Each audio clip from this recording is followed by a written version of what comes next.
Hey everybody, welcome back to American History with Mr. Finn. Today we are going to get to the Constitutional Convention. How do we get there? Let me explain, and I want you to turn these notes in today. So if you remember, the revolution is over. Hooray! Everybody is happy. This marker's not very good. So let's do our happy face. Revolution is over. Everyone is excited. England is gone. If you remember, we now are our own country under the Articles. I'll write it again.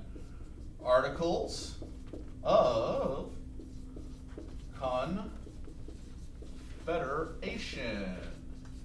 Now, if you remember from the notes last class, this was a loose agreement by the states to be one country. However, under the Articles of Confederation, we had, and this is really the most important thing, we had a weak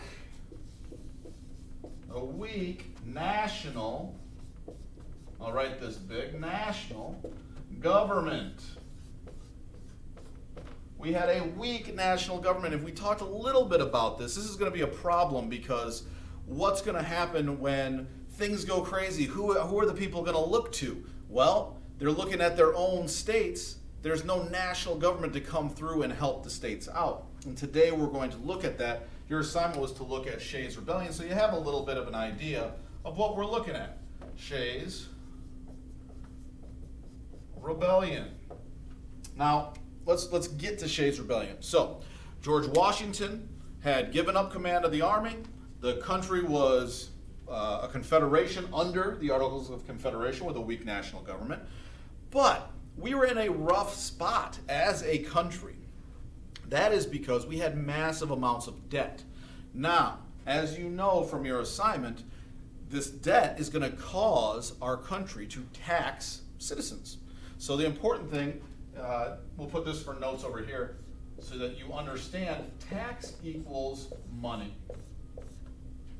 That is how a country gets money. That's how, even today, we pay taxes. I pay taxes, and our government will fix the roads. We have police departments. We have all kinds of stuff that the government pays for to take care of that they do with our tax money, me and everybody else. So the government back then was the same. It said, hey, well, we need to tax to get money because we have a lot of debt. France gave us a lot of stuff. We had to pay back some people. We need money to pay them back. And so how are we going to do this? Well, we're going to tax to get money. That brings us over to Shae's Rebellion. So we have this country with a weak national government. It's trying to tax the citizens. Shae's Rebellion is led by Daniel Shae. He is a farmer. And what's going to happen to a lot of the citizens, meaning just the people, everyday people, like these farmers, most people were farmers back then, they come in jeopardy of, they're going to lose their land.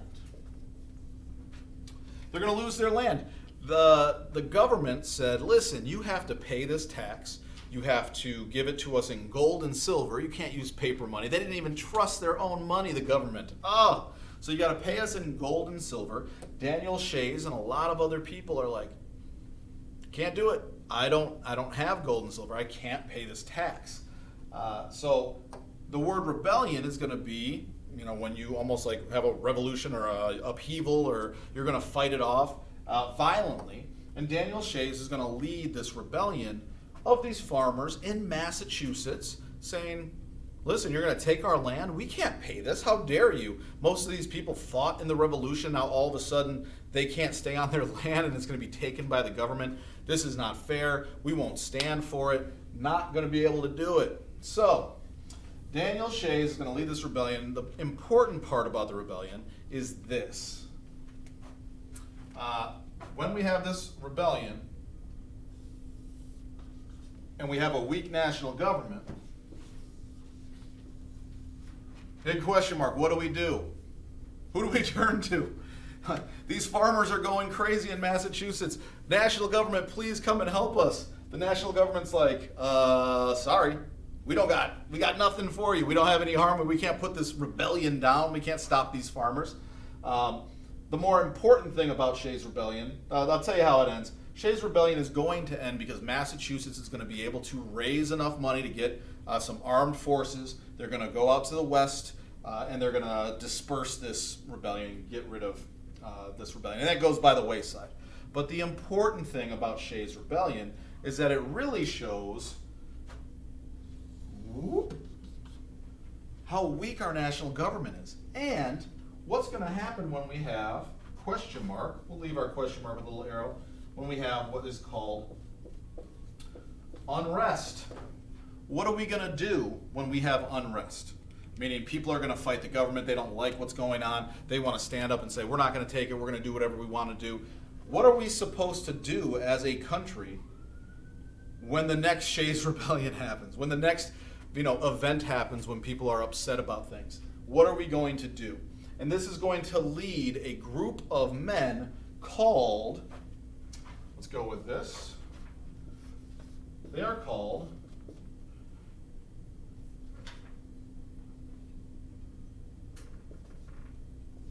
lists. You know what? Because I want to make sure I get it right. Nationalists.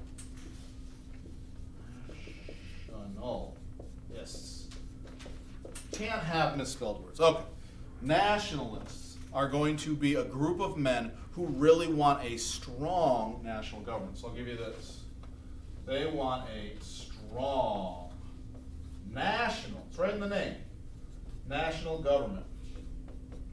So these people see the problem, these nationalists, and they say, whoa, if this happens again, it's not going to be good.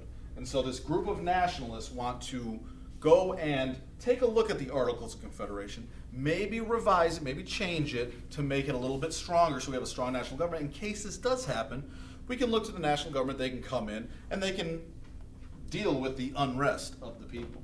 So, once we have Shae's Rebellion, the nationalists who have been calling for this strong national government for years finally have a reason to have a constitutional convention. That's what it's going to be called. But at first, they're going to look to just revise these articles to make them stronger. But that's the reason why they come together and say, we got to do something. Because if we don't, people are going to be continuing to have unrest and have rebellions and be upset about things, and there's no way to stop them. What happens if it happens in your state next? South Carolina or Virginia? What happens then? So, this is how we get to the Constitutional Convention. Today I want you to turn in these notes. Last time you had the assignment to look at Shae's Rebellion, so today I want you just to turn this in. This way I know that you are following me, and we will start to look at the Constitution next class. But make sure you get this to me today. Let me get out of the way once so you can pause it if you have not written it down. For participation and attendance, make sure it's done today. You guys have been doing a great job with it. I'm really impressed, so let's keep up the good work. See you next class.